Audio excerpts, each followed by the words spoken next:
Welcome to Paperweights, the podcast where two self-proclaimed gym rats and shooting enthusiasts delve into the world of literature with a sprinkle of humor. Although their biceps could crush a walnut, don't let that intimidate you. They also have a nerdy side. Mike and Brandon have a voracious appetite for reading, particularly in the fantasy genre, and they want to share their passion with you. So grab your protein shake and your favorite novel and join us for a humorous and insightful journey into the world of books with Paperweights.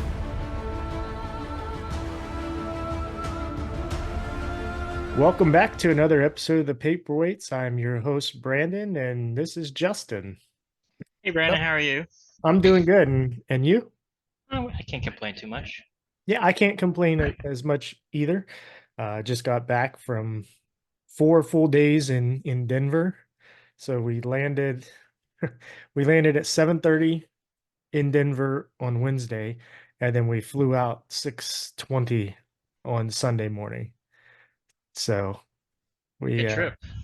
yeah. We went for the main reason we went was for the Sasanta concert, which was a celebration for Maynard's 60th birthday. And so they did a tour of it. We saw it in Red Rocks in Colorado, which was a bucket list venue for me to go see a concert. And it was everything I thought it would be. And it even rained on us the entire time, and I was not bothered by it. Number one concert experience of my life. Oh, nice. But Why was the venue bucket list? so it's an amphitheater, so it's outside, and it's in like they have just some red rocks formations right around it, and it's all in the foothills of the Rocky Mountains. So like the acoustics in it are crazy. Just like the view is amazing, like whenever you're going up there. And the farther back, the higher up in the venue you are, the more you'll be able to actually kind of see behind the stage, which like Denver is behind it all, behind the stage. But we were row 16, so like almost my entire field of vision was the stage and everything. So, but yeah, so Maynard had his two other bands, which were Pussifer and A Perfect Circle, and then also Primus was there. And it wasn't your standard concert where one band opened and then they left the stage and then the next one came on.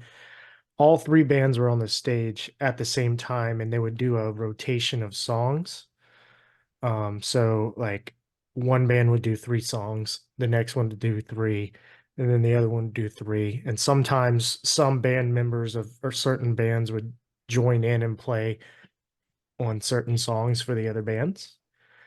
And then whenever one band wasn't playing, they were still on the stage, like sitting on couches and stuff. And there was this electronic chair that you've seen them in movies. I can't remember what movies. I think Scary Movie had it, where you sit in this chair and it goes up a rail up the stairs. Yeah. So it's like a little handicap chair to go upstairs. And they had one on the stage that Maynard kept using to go up the stairs. It's just funny. So And he sings in all the bands, right? he sings in Pussifer and A Perfect Circle. So Primus, he's just friends with Les Claypool, who's the singer and the bass player. I never really I don't listen to Primus much, just sitting around like listening to it on the radio and whatnot. But live, they're absolutely phenomenal. They just get real funky because he has all these like funky bass lines, and I'm pretty sure he just like writes music and then at some point said, well, I can't just release music, I have to put words to it. So all of his songs are just like nonsensical silly stuff, but the riffs are pretty cool. So All right. but yeah, so I'm guessing you didn't go to any concerts. Unfortunately, that's been a little bit since think the last concert I went to was in Texas like 2 years ago. It was fun. It was a Demons and Wizards and a Tear concert. If you like heavy metal, it was really fun. Yeah, I like Demons and Wizards. Isn't it the one with That's lead singer's Hansi Kurish. He's the Blind Guardian lead singer. okay. Was that a project between him and the Iced Earth? Yeah, Okay. it's basically written by John Schaefer, who's the head dude of Iced Earth, and Hansi. They're really Gotcha. good. Yeah. Yeah, I haven't listened to them in a while, but I really enjoyed their music. I haven't listened to Tear before, so They're really good. It's like basically Viking metal. gotcha. That's cool. Yeah, it's fun. All right. So before we get into the book, reminder, we do have a sponsor now, Mudcat Whiskers. So if you need any beard care products or candles, head on over to www.mudcatwhiskers.com and use our promo code paperweights at checkout to save yourself 15% and support those that support us.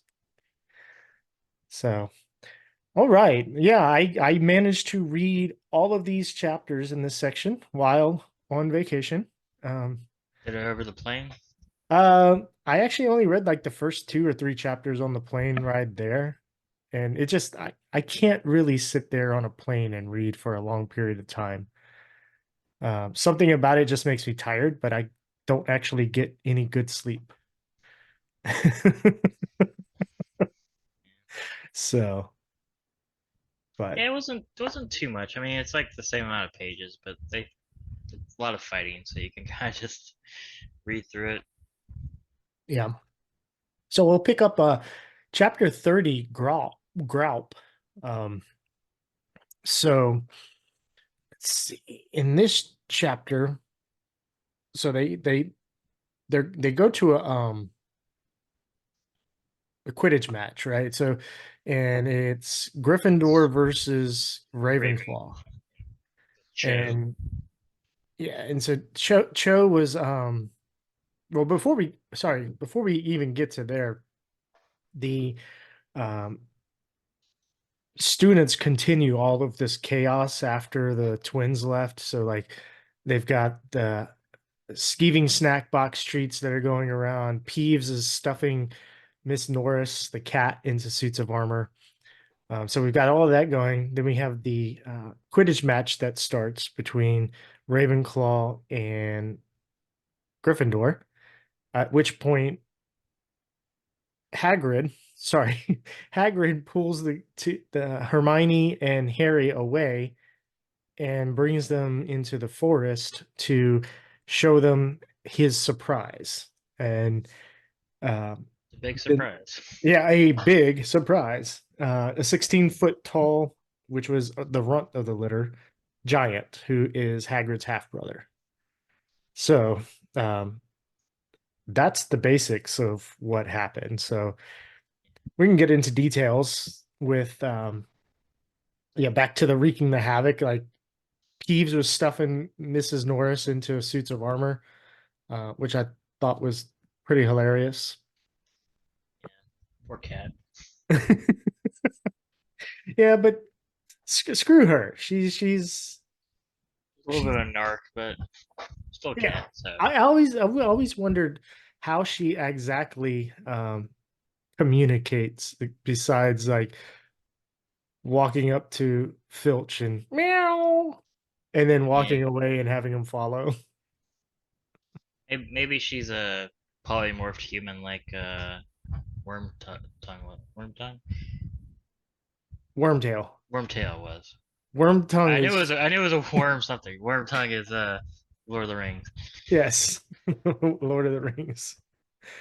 Uh yeah, we get McGonagall. I thought it was funny McGonagall um or Harry thought he heard McGonagall uh help give Peeves some suggestions on how to unscrew the chandelier.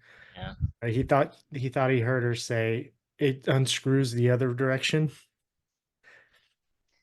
Yeah, McGonagall's in full on. I don't give a damn. Let's bring everything down mode. Just fun. Flitwick is too, because like we find out later that it took Flitwick all of like 3 seconds to remove the swamp in the school, which Umbridge could not do.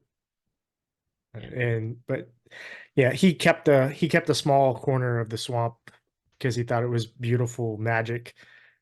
But that's later on, Yeah. after Umbridge gets booted out and then Dumbledore's back. We have an interaction with Harry and Cho. Like Cho just walked by him in the courtroom and just didn't look at him. And it really made me realize that Cho and Harry do not have, like, they did never had the honeymoon phase of a relationship. It's just always been like toxic. I mean, they never really had a relationship. It was more like, you're pretty, and she's like, you're handsome, and it's a star Quidditch player, and I'm sad, so I'm gonna like see you for a second, and then we're gonna break up. So like, they never really actually have a relationship. Poor Harry, he really wanted one too, True. though. I, So, I do say, as we start getting into the Quidditch match, I wish it like set up that if they win this match, they could win the Quidditch Cup. Because like all the stuff before was how like garbage their team was. So I thought it was like, final game of the season, your football team went like 2-12 or whatever. So you're just like, oh yeah, we're gonna watch LSU lose or the Saints lose. But no, it's like, oh, they could win the national championship. Like it's really weird. It threw me off at the end when like we won. I'm like, you won the Quidditch Cup? I thought they had mentioned that. Hey, maybe they did, but it was like not.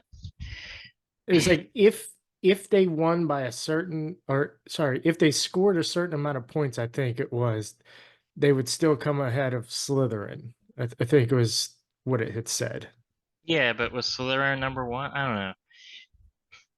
It just wasn't. I don't think it was emphasized enough, so it was a kind of a weird surprise when they like actually won the cup. I was like, what? Okay. Yeah. I also didn't realize they won the cup. I just thought they were celebrating that they won the game. Yeah, like Ron has the Quidditch Cup, and like, yeah, Huh. that's why he's like so happy that like they won. It's really weird. Yeah, it just was a thing. Yeah, because I know they turned the song around, Yeah. and Weasley is our king. He didn't let a quaffle in. Yep. Yeah. See, he's waving the silver Quidditch Cup in the air. We did it. We won. So yeah, like they won the cup. It was just very strange. Yeah, that I agree. Yeah. So when they get to, I mean, the Quidditch match was the Quidditch match. Yeah, you don't really see much of it because they leave basically immediately. Yeah, and they go into the forest, and I really couldn't remember what happened. And so like you're going in and you're like, I was thinking it's like, okay, he's talking about Firenze and the centaurs, and like, oh, okay, well, did the centaurs beat Hagrid up? Is that where all the bruises come from? And then she drops another thing where they go, I think it was here where they noticed that he was bringing them to where the oh no, that was later on when they were leading Umbridge through, Mm. where it is bringing them one place and then noticed, oh, they're going towards where Aragog was, but then they end up, that Yeah. was interesting. I thought that was good writing, making you wonder where they were actually taking her, like Yeah. whether it was to the centaurs or Aragog or Grawp here. Um, but we finally do meet Grawp, and I'm very confused um, by Hagrid's thinking here.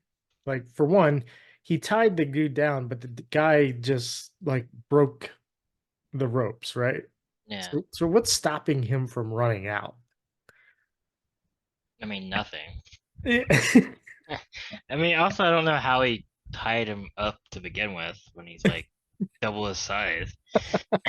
Maybe I guess he used magic.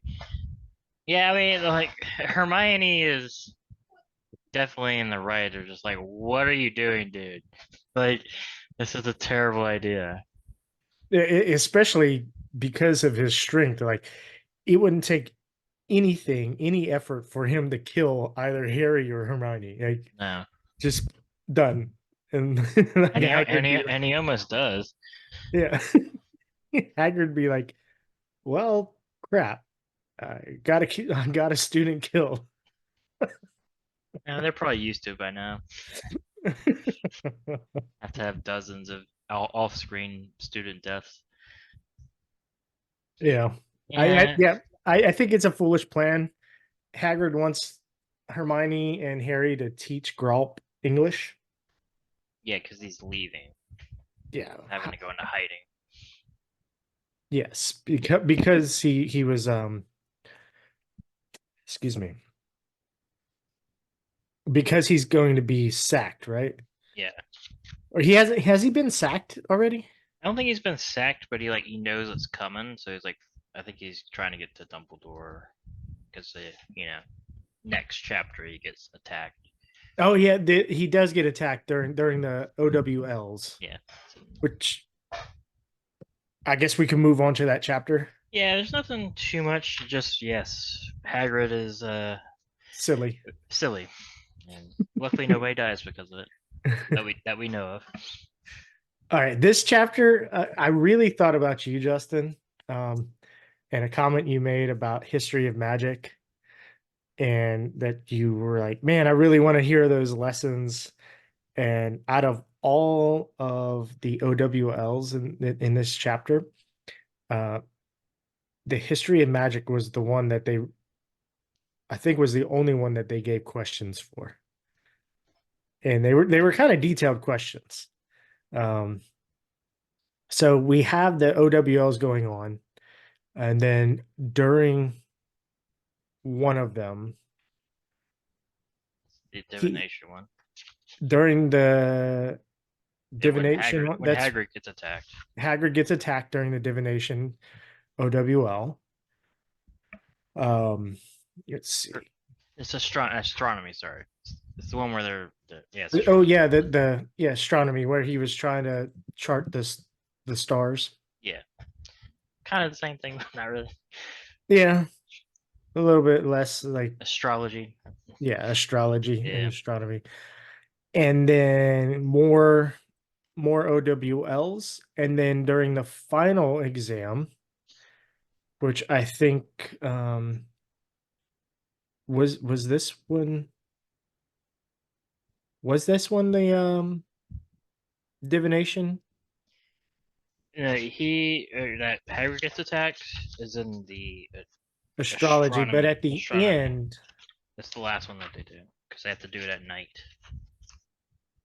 well, the last one, the last exam that he took was the history of magic, right?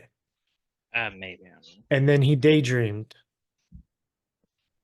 No. Yes. Yeah. He like freaks out in it because he. Yeah, he's going through his test, and he daydreams, at which point he sees Sirius Black being tortured, or hears. Um, he gets behind the door and finds that Voldemort is torturing Sirius Black, and then he comes back, screaming. I have a question there. It sounded like somebody died during his thing, but we'll get to that. I don't know. Let's get to that now.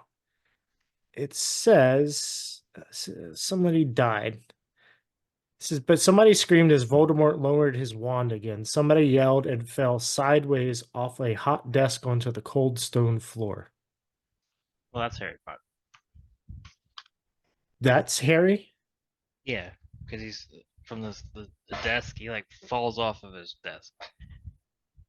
Harry hit the ground and awoke, still yelling. His scar. Oh, It's basically like he was like being, like he was like feeling all this thing. Like possibly somebody else got like hit by Voldemort, but like it was kind of like Harry embodying it, and he fell over in the dream. At least that's how I took it. I found it very confusing. If that is Harry, I found that very confusing. Because he's like, but somebody screamed as Voldemort lowered his wand again. Yeah, he's like seeing through, and then seeing through Voldemort's eyes, and then like he's screaming and falling off the desk, waking up, being all crazy. That's how I read it. Okay. Yeah, whatever. Yeah. All right, let's go back and see. Was there anything that touched you in this chapter? Of course, now we know that all that was made up, so it could just be Voldemort tormenting Harry more in his brain. Yes, because Sirius wasn't actually Yeah. in the Department of Mysteries until Harry went there.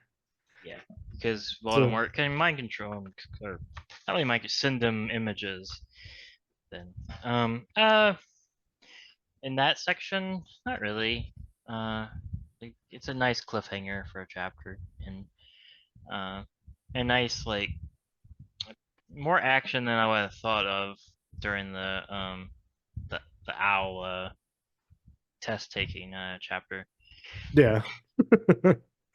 So some of the interesting things that did happen during it was unregulated supplements are being sold and consumed. Like one has Hermione's like, this one actually has dried doxy droppings instead of it being is it dragon claw powder, powdered dragon claw.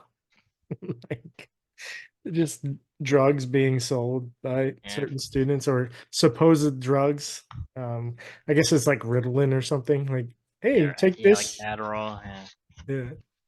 There was a touching scene at the very beginning when they were celebrating the Gryffindor Quidditch win, and it reminded Harry um, of the memory of his dad was doing the same thing on the memory bank that he got through Snape's memory in the pensieve.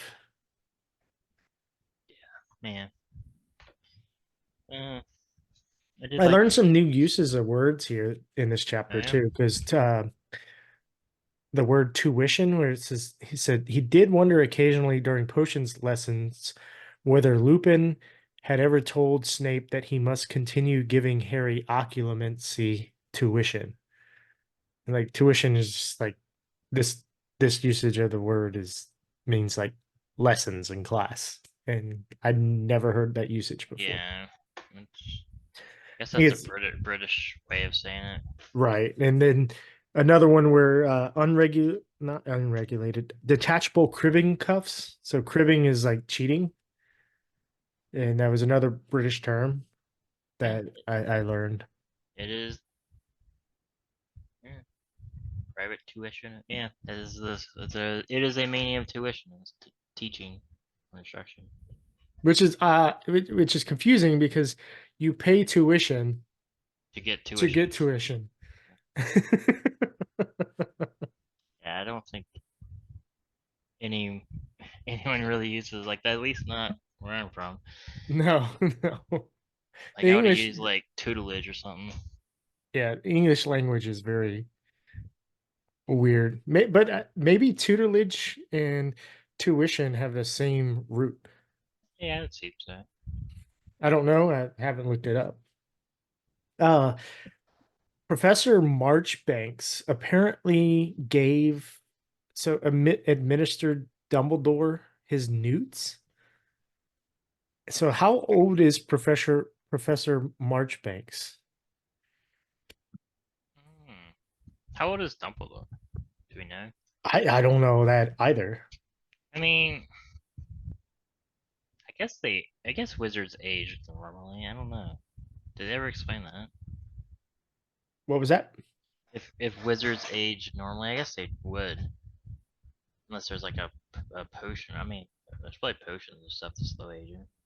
Well, I mean, there was the Sorcerer's Stone. Yeah. But yeah, right here it says I doubt it, shouted tiny Professor Marchbanks. Not if Dumbledore doesn't want to be found. I should know. Examined him personally in Transfiguration and Charms when he did newts. Did things with a wand I'd never seen before. So, and that was in response to Umbridge saying that the Ministry of Magic was going to track down Dumbledore.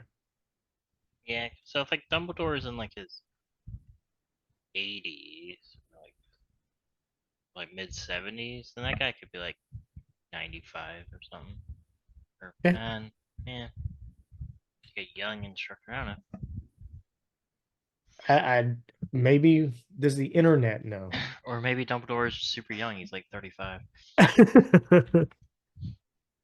Let's see how old, if I can type right. I got my hands off. Yeah, there we go. Dumbledore. Wait. He was born in 1881. So he's about 115 years old. Okay. So Professor Marchbanks is older than that. So he must have some sort of like concoction that maybe slows or like the life expectancy is a little longer than normal. I'm guessing. I mean, Yes, it's magic. it kind of have to be. Yeah. Anything's possible here with magic, right? True. Yeah. Yeah. So Ancient Runes is a class that they don't talk too much about. It showed up on the OWLs. And I wonder if this is the same as the like ancient magic in Hogwarts Legacy. I could see them using this as like, ooh, there's an untapped thing that we can just mine. That makes sense. Yeah. And I'm wondering, have we heard it in the books before too? Like, because I don't remember Ancient Runes being mentioned as a class before, but Yeah. I don't think so. I could definitely see Hermione taking it though. Yeah, it seems like Harry's doing decent enough at his owls. yeah. Ron's So kind of failing. who? Ron. Ron, yeah. Yeah. So here's some of those questions for the history of magic that I thought you would find interesting, Justin. So, in your opinion, and I want you to give me answers to these. No, Oh, okay. no. I am a learned scholar in magical history. So. In your opinion, did wand legislation contribute to or lead to better control of goblin riots of the 18th century? How was the Statute of Secrecy breached in 1749, and what measures were introduced to prevent a recurrence? Describe the circumstances that led to the formation of the International Confederation of Wizards and explain why the warlocks of Liechtenstein refused to join. Liechtenstein. Liechtenstein. And then of course Harry started to write. He says the first supreme mugwump of the internet, that's a funny word. Yeah. Of the International Confederation of Wizards was Pierre Bonacard, but his appointment was contested by the wizarding community of Liechtenstein because, and then we didn't actually find out why. Yeah. He was trying to remember, and then that's when he went into his daydream. Into his dream, yeah. And then I liked it when it came out. The guy was like, you can come back and finish your thing." He's like, I think I'm done. I think I'm good. I just saw somebody get tortured or whatever. I'm good. And so that brings us to chapter 32, which is out of. Yeah, just one last thing in this chapter. It was a pretty crazy scene. McGonagall will get like the smackdown by like 4 stun spells. Oh yeah. I didn't highlight anything of that scene, but yeah, so when she went to go to Hagrid's aid and yeah, the stunning wasn't working on Hagrid, but then when she showed up and she was like, "You cowards," and then she got hit by 4 of them. I was like, Who were the people that were with her, with Umbridge? Or like ministry, like I don't think they say. Maybe I might have missed it. Yeah, I don't. Let's see. I So, don't think any of the teachers were. I don't think like the like Malfoy and all those people would have been there. yeah, let's see. Sleeping all at the wizards.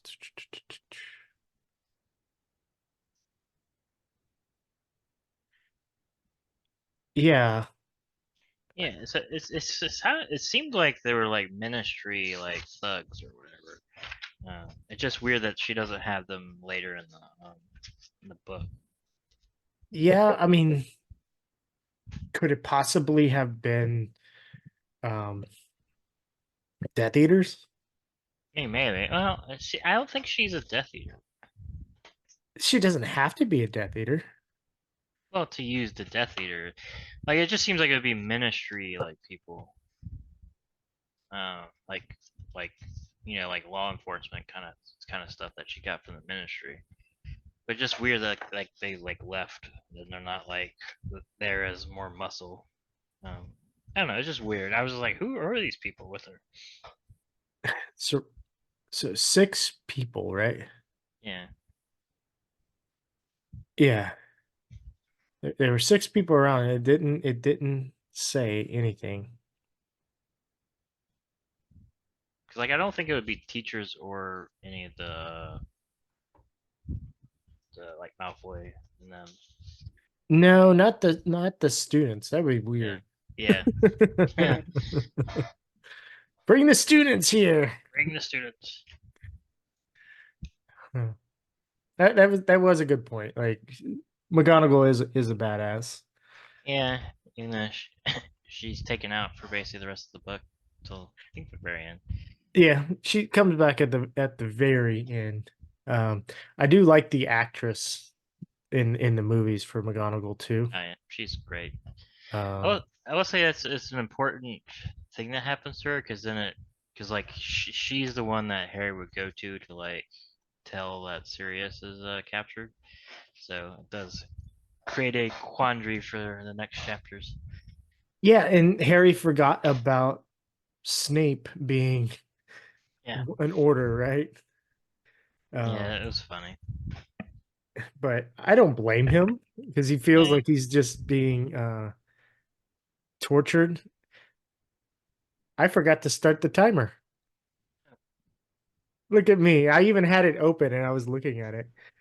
I'll start it now, whatever. Um, but yeah, he forgot. Um, let's see. He totally forgot that Snape was a member of the Order when he's yeah. trying to figure out who to go to at the beginning of the next chapter in chapter 32. 32.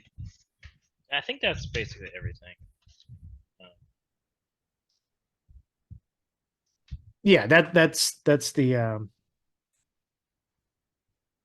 that's that yeah. So chapter. you're talking about the end of the chapter, like somebody screamed as Voldemort lowered his wand again.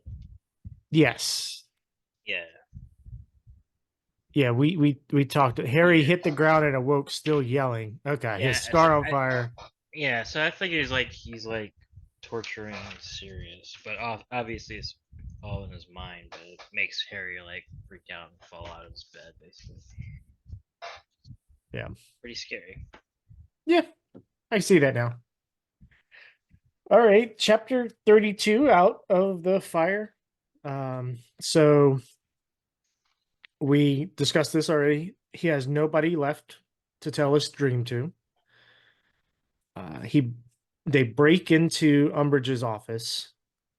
He talks to Creature. Creature tells him kind of like, yeah, sure. Black was at the Department of Ministries.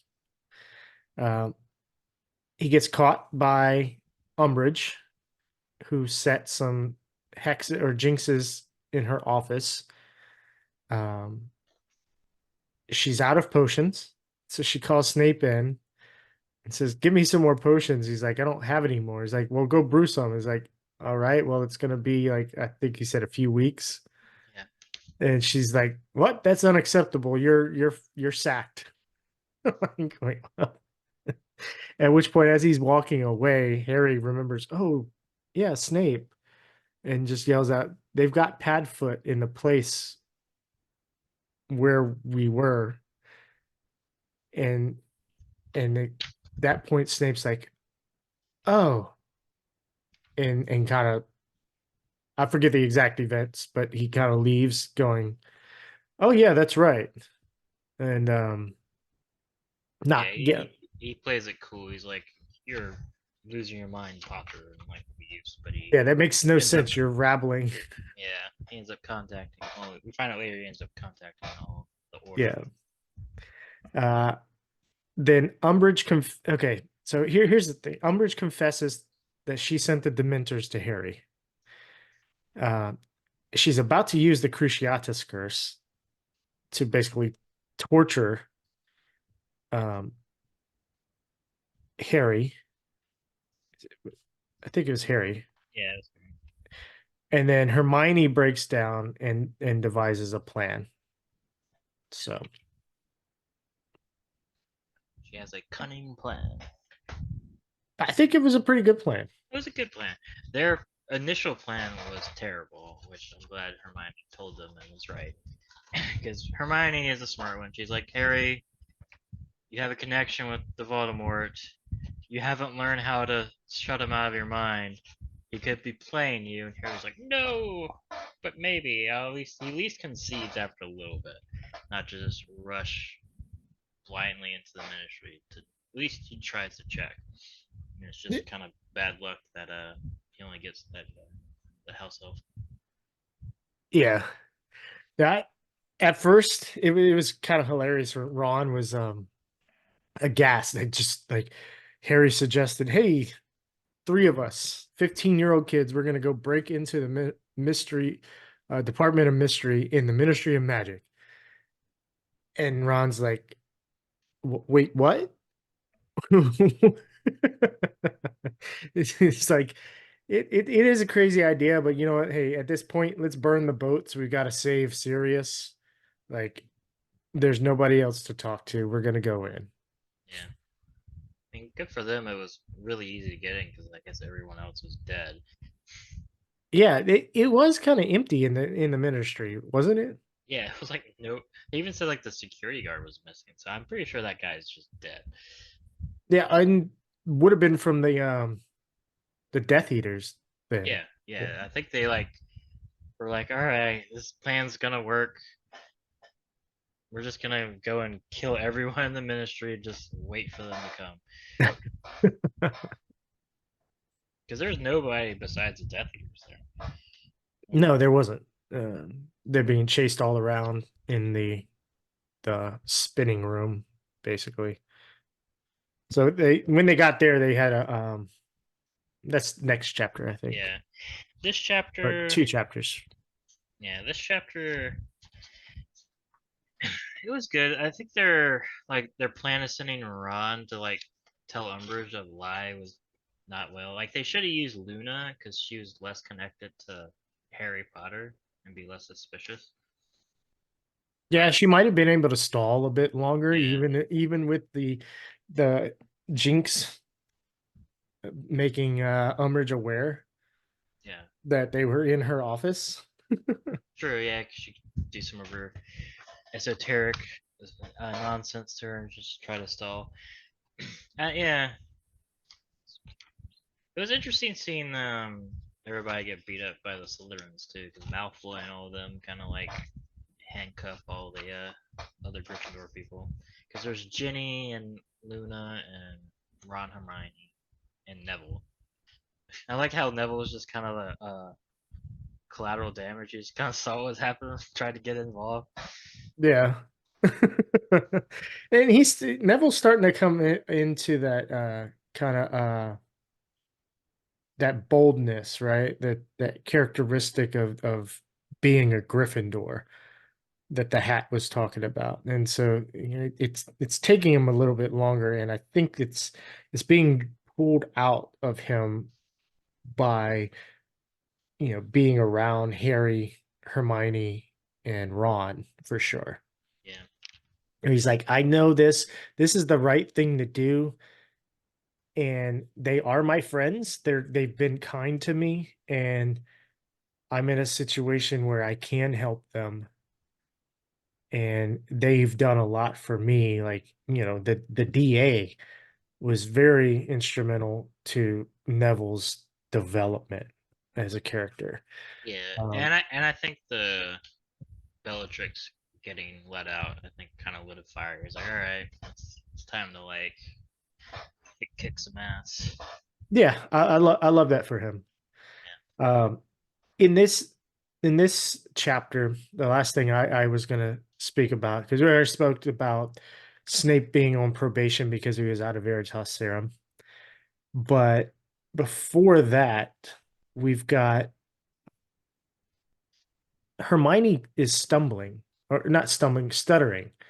And I don't know if she was doing this on purpose as an act towards Umbridge, or if she really was nervous with how upset that Harry was. Like whether she was like really towing that line, like I'm stuttering because I know I have to tell Harry the hard thing to tell him, but also he's really angry right now, so I don't know how he's going to react. Yeah, at the beginning of the chapter. No, towards the end. So like Hermione's like, oh wait, it is at the beginning of the chapter. Sorry. Yeah, when he's like, we have to go now to save Sirius and all that stuff. Yeah, sorry, I got it mixed up. Yeah, It was like some she of my kind of last notes, but she does um kind of do it twice because she does it with Umbridge, but it's more deception. I think with the start, I think it was more like she was getting like flustered because Harry was like screaming in her face super loud, just like letting everything loose, and she's like, "Holy shit, this is like crazy, Harry, calm down." But yeah, also, like, he loses it. he lost it later on too, and he was throwing all of the stuff in Dumbledore's office. Well, that one makes a little bit more sense because Dumbledore's like, I've been an idiot for 6 books or 5 books. True, true. Yeah, I wonder if the beginning, him being so kind of irrational, was kind of a holdover from like Voldemort's influence on him. That's a good theory. Because he's like so irrational, just like ah. Which I get, like his one family member is like in super danger, but he's like really going out there. So maybe a little bit of Voldemort's in him.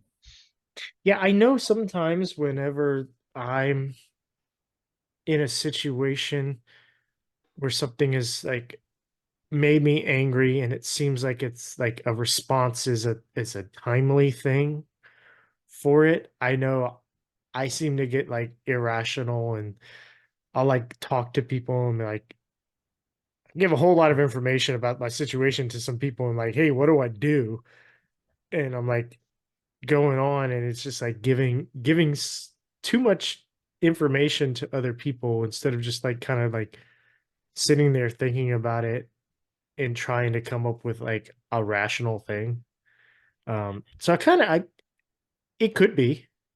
Yeah, I don't. I mean, it's just a fun theory. I think it's more like he was freaked out and just started to scream at Hermione.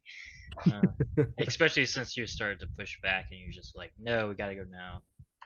But could be. It's interesting. Could be. Which moves us on to chapter 33, which is fight or flight. And this is basically Hermione's plan to deal with Umbridge. So Hermione leads Umbridge into the forest to the centaurs. Uh, the centaurs take her away. Then Graup chases the centaurs away. So some of the centaurs take Umbridge away. Then they're left with the rest of the centaurs. At which point Graup chases them away, and so then we have the rest of the kids, or we have the kids there. They Neville, Ron, Luna, and Ginny fight off the inquisitorial squad to make their way out into the forest. They meet with Harry, Hermione, and then they're like, all right, well, we got to go to the Department of Mysteries. How are we going to get there? We don't have our brooms. And so I think Luna suggested that Thestrals could fly. And then there's a Thestral there. They're like, well, there's just one. And so, but then more come because of the smell of blood. Yeah, because they're covered in giant blood. Yeah. And then they hop on and they head off to London. So a crazy chapter. I think I mentioned it earlier that I really liked her narrative deception and I don't think um yeah, I didn't highlight it, but Ron, not Ron, Harry noticed that Hermione was not taking them the same route to Grawp that Hagrid took them to. And so it really made me think at first, like, okay, is she taking him to the Centaurs, Aragog, and then or Grawp? And so finding them getting cut off by the Centaurs, um, which is where she was taking them. Like, so Harry thought the possibility was Grawp or Aragog, but Yeah. then it turned out to be the Centaurs, and I don't think Hermione played it off well in her response to the Centaurs, where it's like, yeah, we don't like her either, but we figured that if we brought her out here, you'd take care of them for us. Yeah. It's like, as smart as you are, Hermione, I don't think that was like the right answer. No, no. I will say this is a little bit of a disappointing end for Umbridge. He was like the actual main villain of this book. I don't know. I think it could have been a little bit better. Maybe like more. Like I do like how Hermione uses her brains to like defeat her, but it would have been like cool if like I don't know, the main characters were more active in defeating her. Maybe like McGonagall defeated her or something like that. I mean, it was a good call. It was a good callback to like how the centaurs don't attack children, and they don't like the teachers in the forest. So like she knew she was kind of safe and stuff. Just in like a different structure, I think the like main characters could have done a little more active defeating this film. Yeah, I think the actions that occurred, like having the Centaurs take her away, was fine, but I think later on they should have had more uh like exposition Yeah, about, the ministry doing some taking action against Umbridge. Like, all right, now the Minister of Magic believes Dumbledore and knows that Voldemort's back and their stance has changed, and then go, oh, all right, here's some accountability for the Ministry of Magic. Umbridge, which we appointed here, took too much control and did too many like unnecessary things, abuse of power and whatnot, and then have something come up of that. Like, it would have added more to the book for sure, but like put her on trial and have they have a maybe little bit of that at the end, just kind of how like she gets run out of out of Hogwarts and things like that. Just I don't know. It was a little like I like what happened in it. Just overall like structure, I think it's a little disappointing how she went out.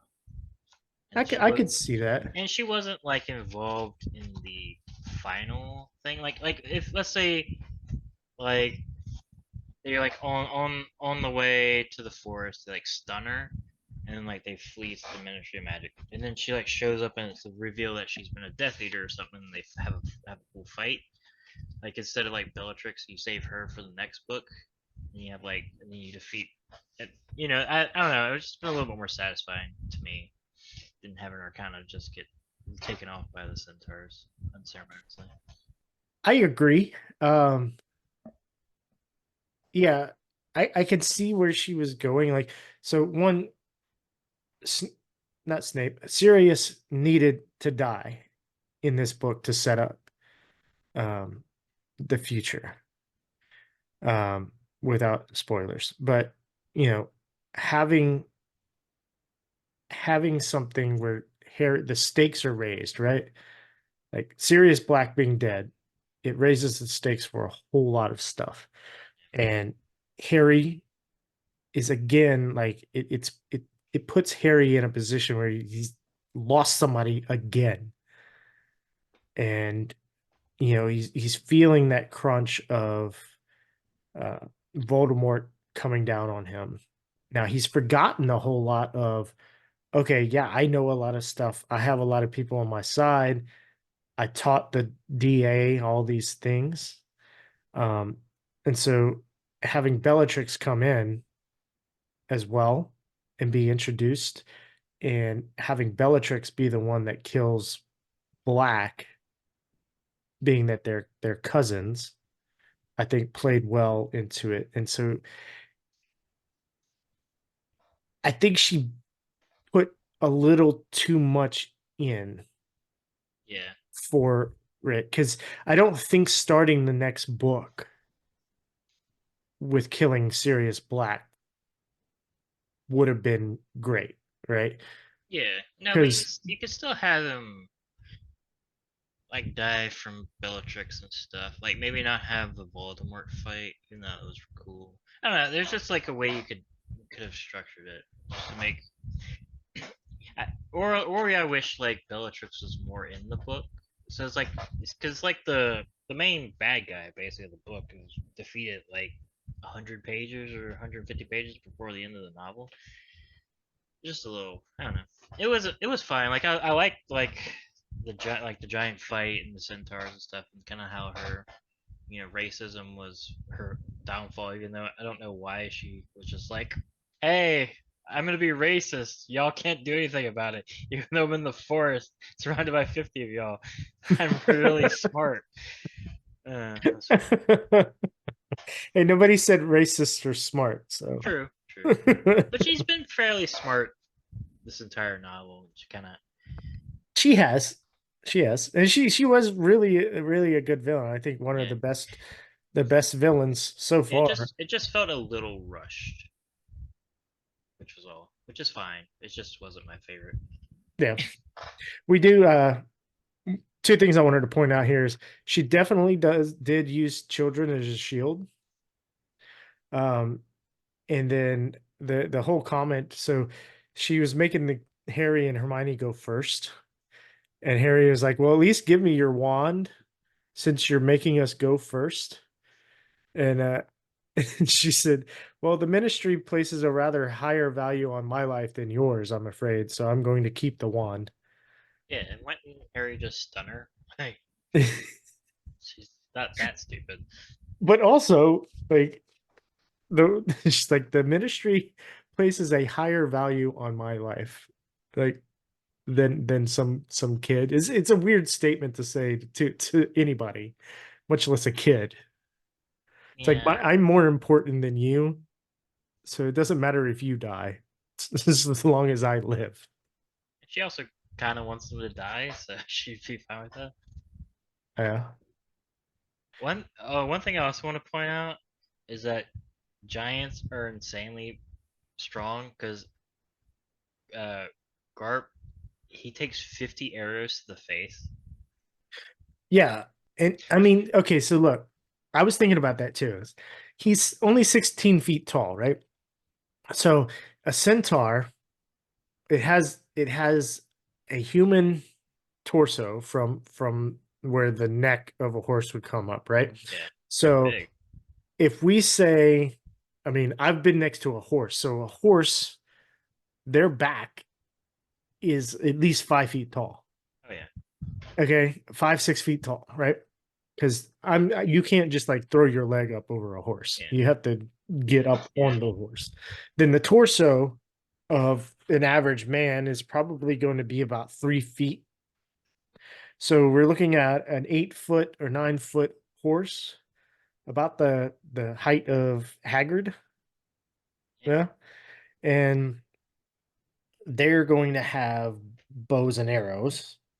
They might be the arrows might be a little bit bigger than a human's arrows. Um, just because strength and length. So they're half the height of Grop, right? And he takes like 50 arrows in the face. That That's what she says. Yeah.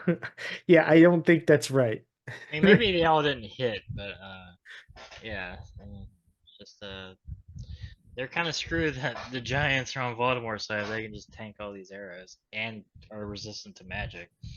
Right. And so I mean, and the other giants are bigger than Grop. Yeah. Like you can't stun them. They'll take 50 arrows to the face for a small guy. What they're super strong. What are you gonna do? Guess they're just gonna have to go to the moguls. Can we borrow some AKs? Some Just- rocket launchers too. It just reminds me of ever seen the movie Wizards? Uh, I It's the Ralph Bakshi 1970s cartoon. I It's got don't. the classic like red robot guy.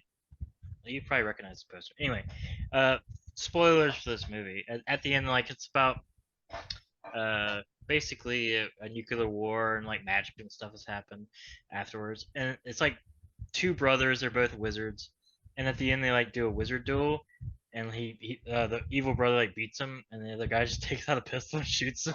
It's like, yeah, I didn't really need magic after all. Just like shoots him with the pistol. All right. So I got this little mug, Oh, that's fine. and it's from this Fort Collins totally 80s pizza. So we expected it to, when we looked it up, Christy actually found it when we were in Colorado. She goes, "Hey, when we're done with New Belgium Brewery, let's go to this place. It's a pizza place and it's got like an 80s nostalgia museum in it." And we're like, "Okay, the 80s stuff sounds cool. The pizza, I don't have any high hopes for." That was some of the best pizza I ever had. And I forget what I forget the exact pizza it was that we ordered, but the toppings, there's veggies on it, and it wasn't like all like soggy on top of it. The crust was really crunchy, and all the like the Nice. toppings were fresh. I was like, man, this is some of the best pizza I had. And we sat in a booth, and behind it, the table had the poster for Star Wars Empire Strikes Back on it.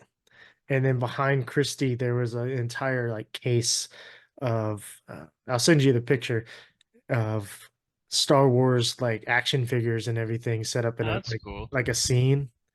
And they had like a hoverboard from uh Back to the Future on the wall, several signed pictures of 80s actors from 80s movies and things like that. That Uh, sounds like a cool place. they had an arcade, and Christy and I were playing Turtles in Time. And it was a quarter too. It cost a quarter. That was the cool thing. That is cool. So they even had an old animatronic Chuck E. Cheese head that the story right next to it said the owner of the pizza place, when the Chuck E. Cheese went out of business in Fort Collins, it he went and looked in the dumpster, or having to go by the dumpster, and there was the head of the animatronic Chuck E. Cheese in the dumpster. So he took it. That's funny. So, all right, we can leave that in there. It's kind of fun. Chapter 34. Mhm. Is that where we're at? Or That is where we're at. yeah, The so Department of Ministries. Department of Ministries. Mysteries. So this chapter, it's it's an entire dungeon crawl quest that the kids have, and we've got we got a was it individual jars of brains, or was it a whole like fish tank of brains? I think I don't. I picture them as individual jars of brains. I don't know Okay. if they actually were. I kind of pictured them as the Futurama Okay. jars, the Yeah, heads. that's what I thought at first. That's what I wrote. But there was something else. I think so because only one like gets stuck on Ron Yeah, later. that's true. There's an archway that Harry and Luna heard voices through. Only them, though. They were the only ones that heard the voices, Yeah. which was interesting. Maybe we'll find out why. I'm guessing it's like the Thestrals and like only dead people that have seen death can hear the dead or whatever. Did we? I swore at the end of the book he mentioned it was Sirius's voice on the other side, but maybe not. I don't remember. I'll have to look when we get there. Uh, they find an orb with Harry's name on it. Then a voice speaks to Potter, which the end of it, the end of the chapter was uh, Voldemort. It's a very good Potter. Now turn around, nice. Yeah, And that's oh, Lucius Malfoy. thank you for correcting me. Yeah. Yes, yes. Yeah. Please correct me all the time. No, I will. I want to be correct, but I leave out stuff and I forget. So Yeah, well, it's because he shows up later, like next chapter, but yeah, it's basically the Death Eaters come, because basically he goes into the department and finds a prophecy orb. yeah, Shows a bunch of them. It was cool seeing all the Department of Mysteries and all. it was. And in like the room with the rotating, like every time you come out of a door, it rotates. Mm. But wouldn't unless it's the floor you're on that's rotating, and so like the entire thing is moving, which then you wouldn't know that it's moving. If it's just the wall that's rotating, Yeah, then unless the doors are magical, that's what I assumed. They you were go like, through the same door, you're gonna be back where you want. yeah, I You're assume they're gonna, like extra dimensional doors or whatever, that yeah, or like pocket dimensions type stuff. that would be the only explanation for it working, Yeah, because otherwise, hey, just go back through that door because it's the same doorway. It's the same orientation. But if you wanted it to be a non-magical way, the entire room would have to rotate, at which point you wouldn't necessarily know that it was rotating because the yeah. whole wall and the floor would have to rotate. So I have a question. Do you think that they had invisibility cloaks, the Death Eaters? I didn't think about that, but they could have. Because they like were going through. They didn't. There's like what 10 of them, and like just to be that they either rolled really good on their stealth check or had like some sort of magical means of being hidden. Oh, I also I took all of that to not necessarily, I didn't think about them being stealthy, but them being adults versus children and just being, smarter, more experienced. Just like plus they set the trap for them, right? Yeah, but I So mean, you're talking about before they made themselves known. yeah, Yeah, because they because were able to see him pick up the thing. So like they were in the room, and it just seemed like it was corridors of like baubles of prophecies and stuff. So not too terribly much place to hide uh, in the conventional mean, unless like apparated in. But I don't think they could have done that. well, if you look at the image at the little picture at the beginning of the chapter, though, there's like a bookshelf that's like several stories high. It's kind of like a library of prophecies. Yeah, but then they would have to like peek out from a corner and just like see him pick it up before they reveal it. I don't know. It's just weird. I was just curious how they where my mind goes. It's like, I think Yeah, they might. I mean, it makes sense that would have invisibility cloaks. Malfoy is super rich. it could. Yeah. Or they were really good at stealth checks. Either is a good explanation. So there was one room that actually reminded me of a situation we got to on one of our campaigns with Jason. We came across a room where we're like looking at everything, and obviously there's some type of puzzle to be solved in the room, but we couldn't solve it. I think there was a ghost in there or something, and somebody got touched by it and lost uh, a point of con or something. Yeah. But they got into uh, it was the archway room they were in, and they're like, there's obviously something here for us to do, but we can't figure it out. So they're like, we'll leave. It's like Yeah. the archway with the veil on it. Did they never like move the veil to the side? Like, No. I mean, that's the same thing he next chapter of series falls through, right? yes, Yeah. I he think that's falls like, through it, and apparently it's like a death gate. yeah, something. I was thinking, I don't think it's right, but just when Harry later on was talking to the ghost peeves, like I wonder if like like their bodies get thrown in there and that's how they become ghosts or something.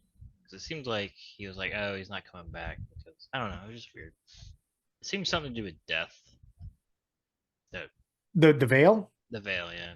Oh yeah, well yeah, but the conversation with nearly headless Nick, Or Nick, yeah. I I took that as being you had when you were alive, you had to do something to prep your body, like your ghost spirit, which was not something that Sirius would have done. Yeah. Or That like, that's how I took that.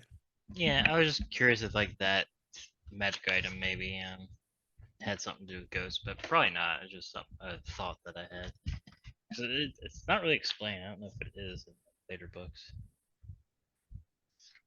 There was a door that Harry tried to unlock with the knife that Sirius gave him, and the blade just melted, which Yeah. was I don't know if it's a trap or just like a false door. But just seeing all the little magic stuff is fun. Yeah. Yeah, and like I said earlier, no ministry people are there, so I'm pretty sure they all died. There's like Just murked. 20 people that got killed by the Death Eaters. That's why I think maybe they had like invisibility cloaks. So like went through and just like stealth killed everybody. They could have done that, or because of Lucius Malfoy being employed, he could have set something up to have people not be there. True. Because like so if we think about it, if he kills them, all right, now the ministry, like people that work at the ministry just being dead, now they're gonna know something, right? But if he sets up something where they're not there and they can still do their thing inside the ministry, then they're still undercover. Like Yeah. Just the seems Death like Eaters. yeah, it just seems like he couldn't get like everybody out. Like there'd still be like some security or something. Yeah. So maybe he stealth killed some, but There's a not couple security others. guards. Some nameless security guards that JK didn't give us.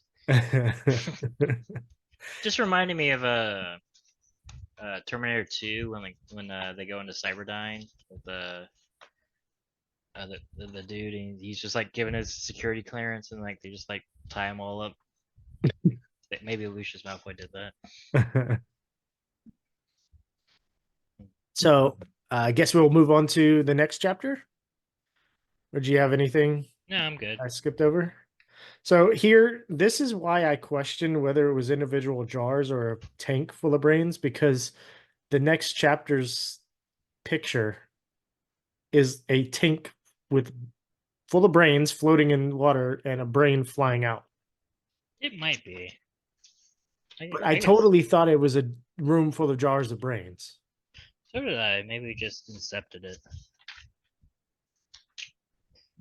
It we could have incepted it because I know you did mention before. You mentioned something about the heads in Futurama. Yeah, that's kind of just what I was like. That's what they are. Maybe they're not. But even before this section, a previous episode, you mentioned brains from Futurama, and I don't remember the context, but I guess I just have Futurama on the mind. so yeah, out beyond the veil, we've got so we got the fight, the kids versus the It Death is Eaters. a enormous glass tank, big enough for all of them to swim in. Containing, yeah, so it's a big tank full of brains. Okay, I don't well, know where we got. I don't know. Maybe we were just incepted. We're I connected now. think so. It's a Mandela effect. In the other universe, there were tanks. Yeah. So beyond the veil, we've got the kids versus the Death Eaters, and for a while, and then we've got the Order show up. The adults in the Order show up, and they get beat up too. Um, the kids fared better against the Death Eaters than the adults did, if I could say that. Yeah, I don't think the Death Eaters are trying to kill the children though, for the most part. No, but they did get beat up. So we got Hermione gets knocked out by some unknown spell. Yeah, Ginny breaks her ankle. I'm not sure we found out like what broke her ankle. I think it was just like escaping. She like tripped it. Luna gets knocked out eventually. Ron gets silly, like basically had a silly jinx cast on him. It was like a laughing gas. Yeah, So like everything was just funny to him. Then his then he is attacked by the brain octopus. Neville's nose is broken, and then his legs get hit by a spell. I call it the tarantula spell. yeah, Like his legs just went. yeah. And then when the adults show up, Tonks gets knocked out. Moody is bleeding from the head, and Sirius disappears through the veil, and then Dumbledore shows up at the end. Yep. So Dumbledore saves the day here. What was your oh, I have a question here that made me think. So the fact that a prophecy could only be taken by somebody that it's about, like, does this thwart the would-be thief? So in this case, Voldemort, does it thwart him more, or does it lend more to a trap like it ended up being here? I don't know. It's a really weird mechanic. Like, it doesn't really make sense. Like, if they can only be picked up by the ones that the prophecy is about, how did all those get into the Ministry at the first place? Well, they said the ministry puts a spell on it so that you can't just come in and take it. Yeah, but you can break it and listen to it. So, Not fully. I mean, they break all the other ones that start hearing the prophecy. Huh. Okay. Eh, Well, yeah, that doesn't make sense then. Yeah, I mean maybe because like yeah, that's why they break all the ones and you start all hearing them But talk. then, so here's the thing: Voldemort didn't want anybody else to hear it, right? Yeah, So if you don't break it, then you can hear it. keep the knowledge for Yeah, yourself. Yeah, and it's I assume it's reusable. If you break it, it's just like a I thought that was how you heard it. Maybe I'm wrong. I thought it was like a crystal or something you crush and you hear the prophecy. You're like, oh, that's cool. But maybe not. Maybe there's yeah. like just a magic I spell you can just rehear it all over again. yeah, I didn't think of that. Um, but yeah. Yeah, I mean, it turns out that Voldemort didn't need to hear the prophecy because the prophecy is kind of dumb, which we'll get to later. Yeah, the prophecy The, is dumb. the prophecy is like, Harry, you're the main character in a novel. All right, we're good. Yeah. Which was funny. I was a little disappointed in the prophecy. Maybe that's why I didn't remember what the prophecy was because it's such a nothing. It was fun to fight though. The like baby headed man that was like really creepy and Yeah, strange. I was just reading my highlight here, trying to figure out what the hell it was talking about. So thank you. Yeah. So he he stupef or no, Hermione stupefied one of the Death Eaters who fell and collapsed and then hit his head on a bell jar. And instead of hearing a clunk, the man uh he hit solid glass and slid off the jar onto the floor. He was expecting to hear a clunk as he hit solid glass and then fall off the floor, but instead the head sunk through the surface of the bell jar as though it was nothing but a soap bubble, and he came to rest, at which point his head started to shrink, and then it grew back older, and then it went back down to a child Yeah, size and again. he started attacking him as a baby face man. Yeah. Very Dick Tracy villain. It was pretty gnarly. I was like, whoa, that's crazy. Also, that means they just have the means for like somewhat immortality just chilling there. I guess it depends on how long it lasts. With all the time, just juice. Yeah, I don't know. I don't know if it actually de-ages them like fully or if it's just the appearance. Yeah, we know it DH is part of you, which is so crazy. It really was like a Cronenberg body horror thing. Yeah, it was shrinking very fast, growing balder and balder, the black hair and stubble retracting into his skull, his cheeks smooth, his skull round and covered with a peach-like fuzz. Yeah. But yeah, then the next one it says a baby's head now sat grotesquely on top of the thick muscled neck of the Death Eater as he struggled to get up again. But even as they watched their mouths open, the head began to swell to its previous proportions again. Thick black hair was sprouting from the pate and the chin. Yeah. And then Yeah, it so I guess started to shrink back to babyhood once more. yeah, it's like it's I don't know how he got out of it, but maybe yeah. he's just continuously Yeah, shrinking. maybe because I think he was one of the ones that was captured. Yes.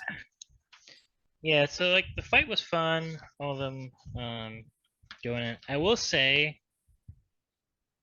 if there's anything else you want on the fight, I'll talk about Sirius's death. But if you have anything more, I made a note here about two things. So we find out Neville's dad's wand, or is the wand that Neville had, which unfortunately gets broken and left behind. And then there is they break or sorry, they toppled a grandfather clock, and so the Death Eater, the baby-headed Death Eater, toppled a grandfather clock and knocked over a desk, and then a glass cabinet had turned over that contained time turners. And apparently, these time turners are going off as it's like making the cabinet break and then reform and break and reform, which yeah, was it's fun stuff just to think about. And they see all these magic items that it's are just funny like, she brought back the time turner when it's such a Deus Ex Machina that you would think she would hope you would forget about it. Yeah, it's like, oh hey, you remember the time turners? Remember this thing that Yeah. Voldemort or Dumbledore, or anybody could just use to solve all of our problems? Yes. Like, maybe Harry could go use the time turner and save Sirius Black. Oh wait, we didn't think about that. Because time we travel is we done. don't know, and we don't know the stipulations for the time turner, right? Maybe you have to have it on you at the Maybe. time that you want to go back to. Yeah. Maybe. Uh, I do don't know. you go Go ahead. ahead? Before you talk about Sirius's death, I was going to say, do you think that it was Trelawney that made the prophecy as well? Well, didn't they say it? They may have said it later on, but Yeah. when I was reading through here, when the prophecy broke and Harry was looking at it, it said a pearly white figure with hugely magnified eyes rose into the air unnoticed by any but them. I think They do. Dumbledore did Yeah, explain it later he on. says it in like Yeah. 37. That's kind of like why she is at the school, which was Yeah. fun to see that she wasn't a total fraud. Correct. She just had like one prophecy. She's had two now. Oh yeah. What was the At fourth? least two. Two that we know of. Which why didn't that prophecy go into a bubble? Maybe you have to have the magic item handy. I don't know. Well, I think it's I don't know. Maybe you like maybe they're like pensives that you stored in there. Maybe. That would be the only way it would work, or else you would have to have like a ministry person there. You happen to have a thing right at the prophecy. So maybe they do the prophecy, then they do the memory, and then put it in the jar. That reminds me of that one Aes Sedai later in the books that just kept having prophecies. And like Yeah, nobody believed her. yeah. Even though they were real. I think they were real, yeah. Yeah. All right. You wanted to talk about Sirius's death? I I don't think it's well done. It's very sudden and kind of confusing. It's like he's just like fighting and like he's winning and just like he gets shot out of nowhere. I don't even know if I guess Bellatrix hit him with it. It's a little uh, confusing on that regard. And then like he's just like dead. It's like like I think you could have done it better. It seems more for shock value. I don't really like Sirius as a character that much, but like I think he could have gone out better, in my opinion. Yeah, I agree. I'm trying to let's see. Trying to get to the spot where Cause yeah, he's just like, "Come on, you can do better than that!" He yelled, and he's like fighting Bellatrix, and he's like winning. And it's like a second jet of light hit him squarely in the chest, and then like he like falls. So I don't even know if that's Bellatrix. Like, I guess it was, but I don't know. Or it could have been Voldemort. No, not. no, Like I it think in the was movie it's Bellatrix, but in the book it's a little. yeah. It's so only one couple were still battling, apparently unaware of the new arrival. Harry saw Sirius duck Bellatrix's jet of red light. He was laughing at her. Come on, you can do better than that, he yelled. The second jet of light hit him squarely on the chest. The laughter had not quite died from his face, but his eyes widened in shock. Yeah, so I guess she like shot him. She's like, "You can do better than that." And she's like, "Okay, bam, you're dead." Oh yeah, you're right. Huh, yeah. Like he could have like I don't know had a more heroic death, like maybe saving Harry. Um, it just seemed very like up, he's dead. Like it seemed very like Game of Thrones like shock value. Like up, you had this guy was alive, now he's dead. And it's like up, I agree. yeah, I think it could have been better. like and like it feels like trying to show like the tragic consequences of war and all that stuff. Like that's not really what the book's been about. So I don't know. I think because like At least Or From what I remember, the other deaths later on, like they're a little bit better done than this. yeah, I think if they set up a little more tension between Bellatrix and Sirius, then it would have made more sense the way it happened. Yeah, Because we I only really, really got the fact that Bellatrix is Sirius's cousin from earlier in the book when they're talking about the family tree. yeah, I really think she should have been introduced earlier on. Like previous book. Like she should have been introduced like book 3. Yeah. Like maybe have them both escape and like have her be like an ongoing like villain for like the and then she like helps resurrect Voldemort, like just make her more of a villain so when she kills Sirius it's like more of a oh shit and like or like maybe I don't know just it felt a little flat to me. Yeah. I think that's why I just don't care about Sirius Black at all. I don't really like the book he's introduced in at Prisoner of Azkaban. I think he's one of the weaker ones to me. And then he's kind of just like a nothing, and he just dies this book. And it's like, okay, that's serious.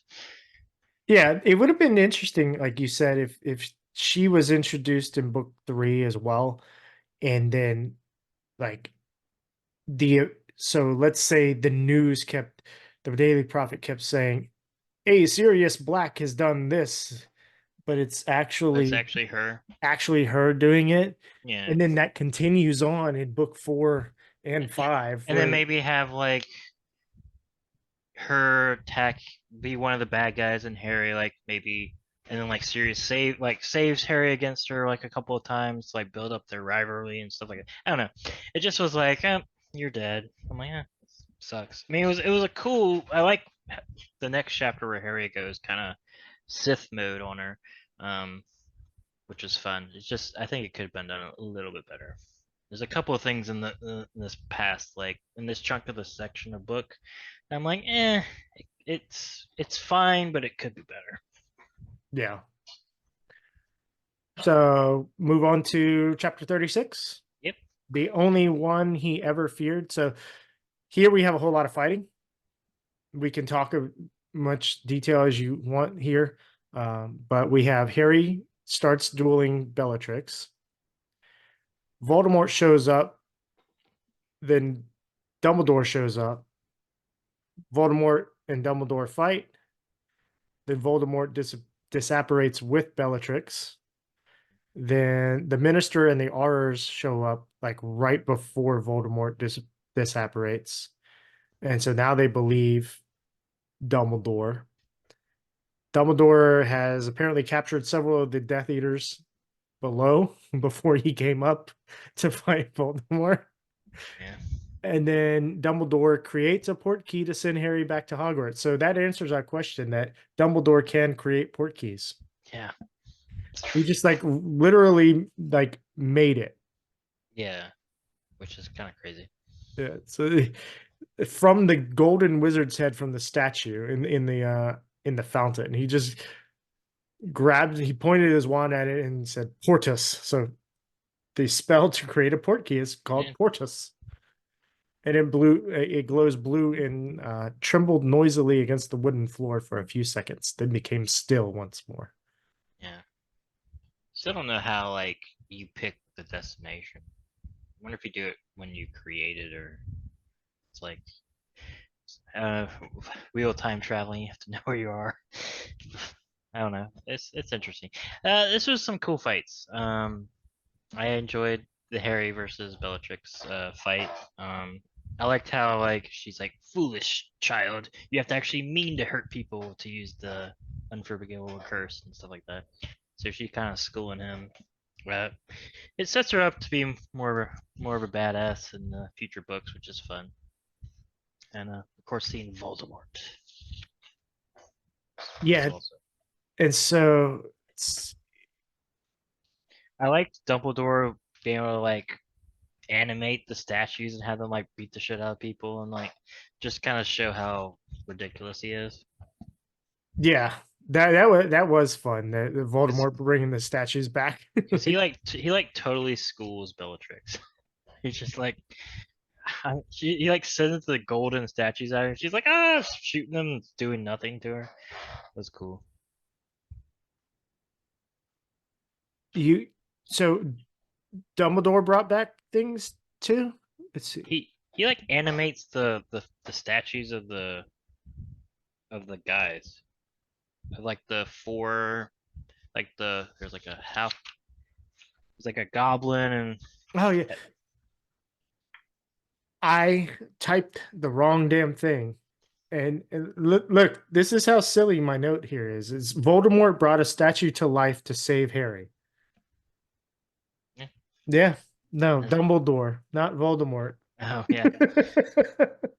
I'll And save you, Harry. when I reread it, it's like, okay, the spell merely glanced off its chest as the statue flung out its arms, protecting Harry.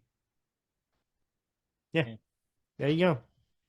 Yeah, it's a cool fight. That was to protect Harry from the Avada Kedavra that was coming from Voldemort. Yeah. He could just fulfill the prophecy right there, but alas.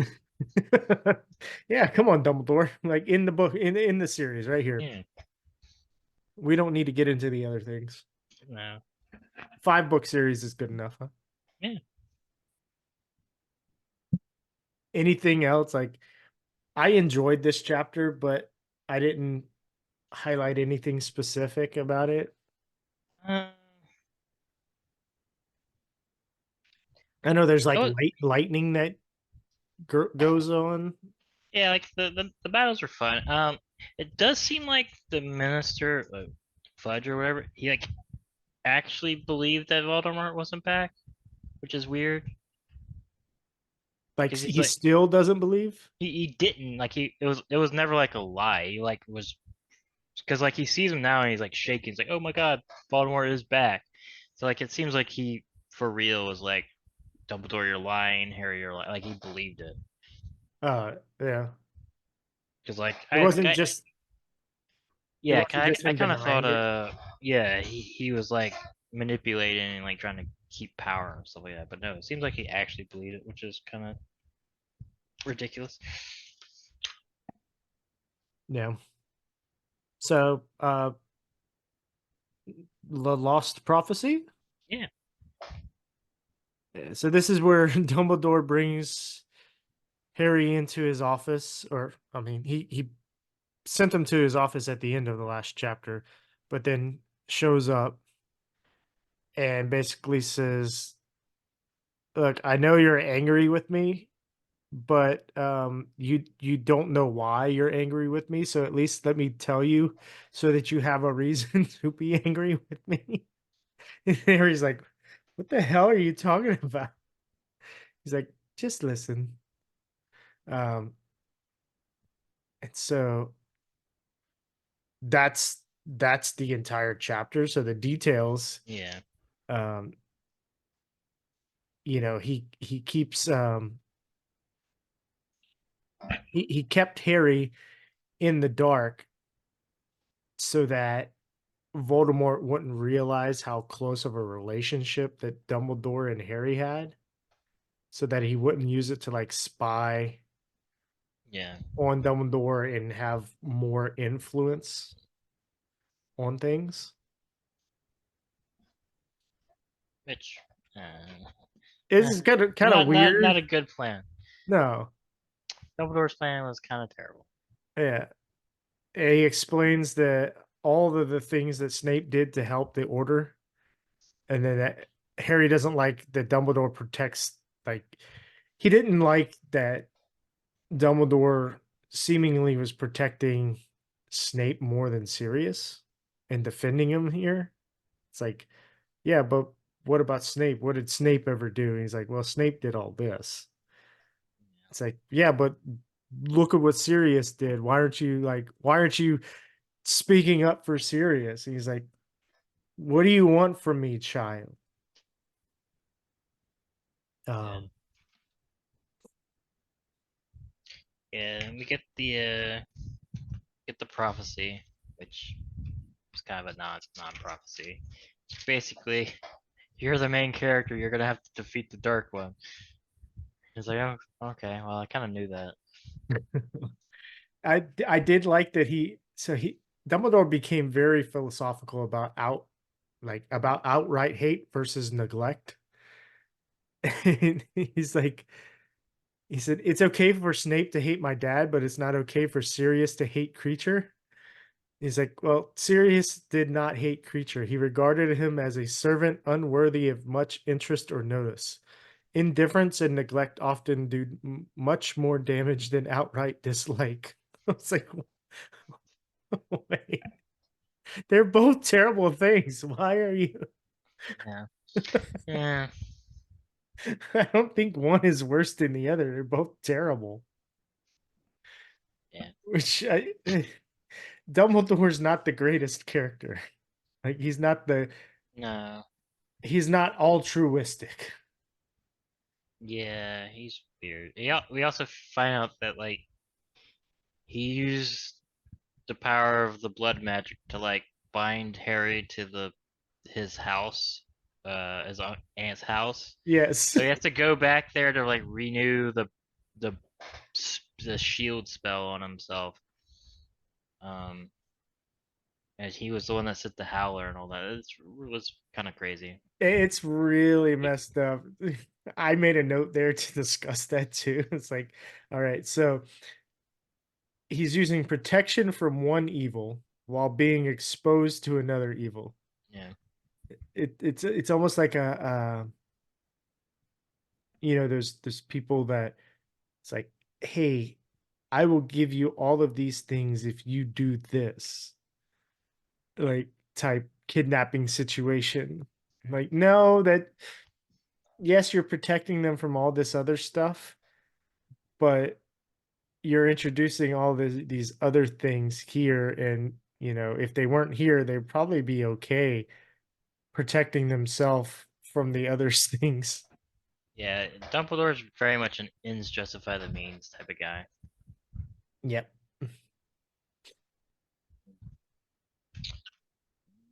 Oh, and then the fact that the prophecy could have actually referred to Neville instead of Harry, and then when Harry heard that, he's like, well, it could still be Neville. Like, Harry.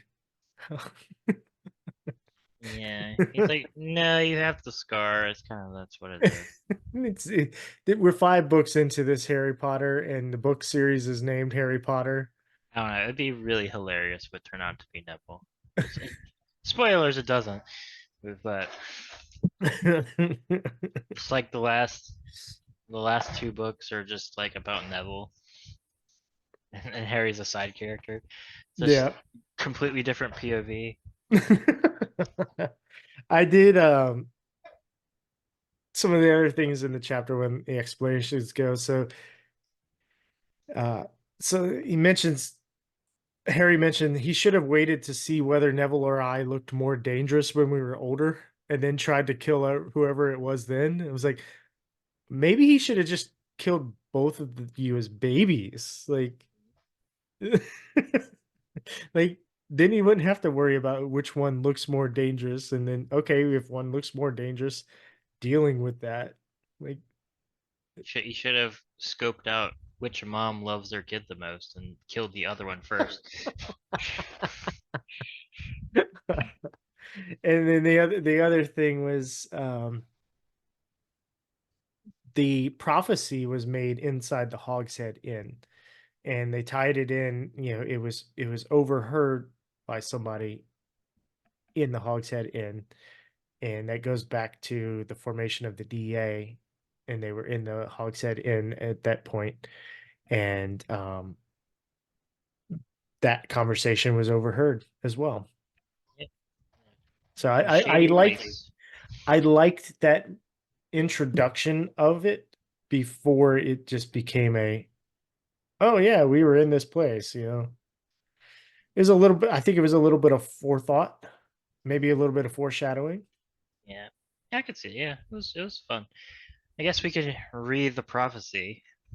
The one with the power to vanquish the Dark Lord approaches, born to those who have thrice defied him, born at As the 7th month dies, and the Dark Lord will mark him as his equal, but he will have power the Dark Lord knows not, and either must defeat or must die at the hand of the other, for neither can live while the other survives.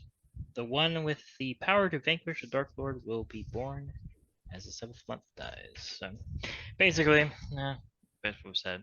You're the main character, Harry. You gotta kill Voldemort. It's weird that they're like must die for neither can live while the other survives, even though they're living right now. I wonder what that means. Like maybe they have like. I mean, I guess it's explained later. I don't know what that is. Yeah, I just took that as if one dies, the other's going to die. Like, so the survives means not to have died from a killing attempt. Yeah. Like, it doesn't say neither can live while the other lives. Yeah, it says It says or neither. neither can live while the other survive. Yeah. Correct.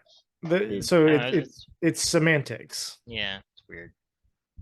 So, like, if it said neither can live while the other one's living, then Yeah. that would make no sense that they were both alive. But in this case, I think the word survive implies an attempt of ending a life. Yeah, works.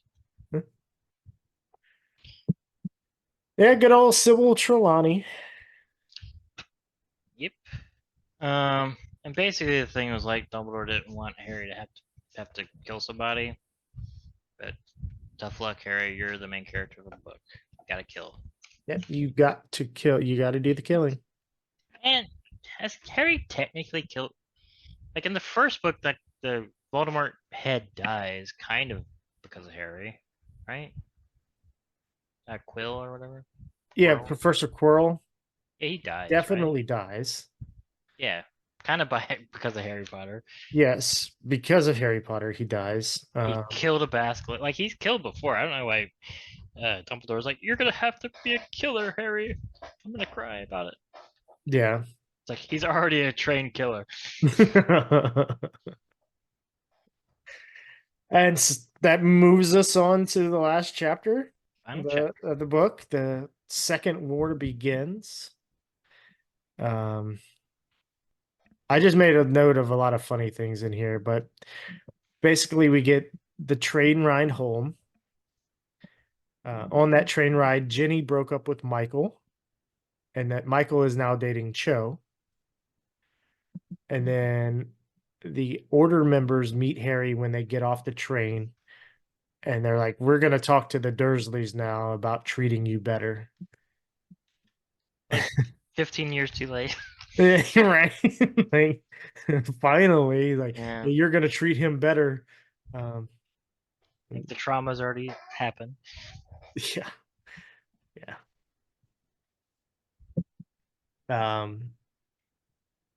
We do get, let's see, funny things here. Luna's got some funny thing. So Luna's dad sold the article to the Quibbler, and the Quibbler no, sold the article to the Daily Prophet. The Daily Prophet announced it as a exclusive interview, which was from the Quibbler, which was already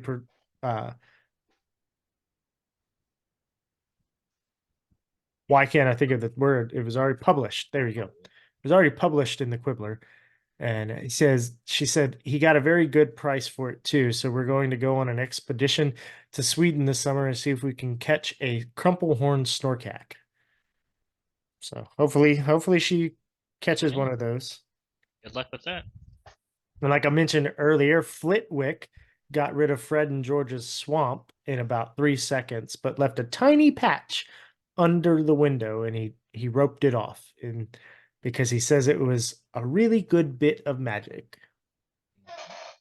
A monument to the rebellion. Yeah. Harry gets to sit. So after his conversation with Hagrid, he sits at the edge of the water and thinks about Sirius because he's looking across where Sirius Black fought off what 100 Dementors, was it? Yeah. So he was fending off 100 Dementors in book 3. Yeah. We finally find out the gift that Sirius gave to Harry when he said, "Use this if you ever feel that Snape is being too hard on you." And it was a two-way mirror, and it really, really made Harry sad because he it was he would say Sirius's name and he would appear on the other side, and he never appeared, and so he just threw it and broke it. Oh, also it's because it's like I could have just used that to see if he was being tortured. Oh man, maybe I should have looked at my magic items. Yeah, well, Oh well. he didn't think about that. It Yeah, I wasn't the know. purpose. It was not the purpose that he said to use it for. True, but But he I also would. didn't remember that he had it. Yeah, I would. But I don't think he even looked to see what it was because he was like, "Oh, it's gonna like summon him to Hogwarts and get him killed or whatever." It's just kind of like probably in retrospect, he's like, "Damn, I could have like avoided this entire thing." Well, we can blame Sirius for that because he told him, "Don't open it." He said, True. "Use this if you think that Snape's being too hard on you." Yeah, which is weird because you think you'd like want to have like secret communications with his nephew and stuff. Yeah.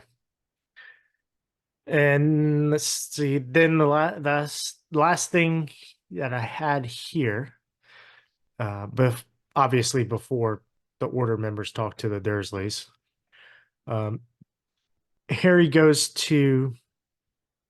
So Harry first goes to nearly headless Nick and talks to him about what does it take for a person to come back as a ghost. And of course, nearly headless Nick is like he's not going to. And yeah. Yeah, I didn't highlight any specifics here. Yeah, it's basically like you have to like want to stay and like it seems like it kind of sucks. Like he kind of regrets it a little bit. He's like it's kind of all right, but it's a tortured existence. So he's like Yeah. Sirius is just gonna pass on. So Yeah, and that's what I felt like. Sirius, like what I got from Nick saying was that Sirius enjoyed life. Like he enjoyed life. He did what he wanted to do, and however he was going to go out, it was that was the end of it. He didn't want anything more. He didn't want like a immortal existence, if you will. yeah, And then he goes and talks to Luna, and he finds out that she could hear the voices too, and is kind of relieved that he has somebody that he can kind of connect with. Um, it said what I highlighted here is she walked away from him, and as he watched her go, he found that terrible weight in his stomach seemed to have lessened lightly. Um, and but that was after so Luna's like, I need a pack, but I need to find all my things. People have hidden my things. yeah. Seems like she gets bullied. We also find out that her mother died because she was just making random potions. Which, if you've ever played D&D, you don't want to mix potions because they can blow up and kill you, which it happened here. So very sad for Luna's mother. How so I remember reading that her mother died, but I don't remember that. Was that in that same conversation? Yeah, yes, Luna said simply, "My mother, she was quite extraordinary witch, but she did like to experiment, and one of her spells went rather badly. wrong one day. I was 9. So yeah, she's like doing random spells or potions. And Okay. she kind of blew herself up, I guess. Ugh, that sucks. Yeah. So yeah, there was a oh yeah, Malfoy, Crab, and Goyle were picking on them, and then like everybody from the DA just came out and hexed the hell out of the Yeah. three of them because they accused them as like, oh, your parents are Death Eaters, huh? Huh? And like at this point, like Malfoy was suggesting it, right? But I guess he doesn't really want to believe like or want them to be known publicly right now. Yeah, but like Like a weird feeling. it seems like they should either be in hiding or in jail. The Like it seems like kids, no, like his parents. I don't know if they are. his dad is, Okay, is that is yeah. but his mom was not a like his dad is because he was found with the Death Eaters at the ministry. Yeah.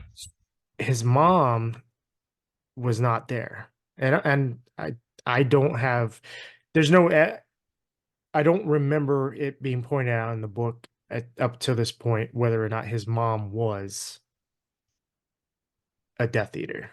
Pretty sure she is, but I can't remember for sure. Yeah. So Yeah. Good old Malfoy. and his mom is Bellatrix's sister, right? Yeah, Yeah. I think so. Yeah. But yeah, and so that's the as Mike used to say, the thrilling conclusion of this book. Yeah. Yeah. Right. I really like this book. Yeah, it was good.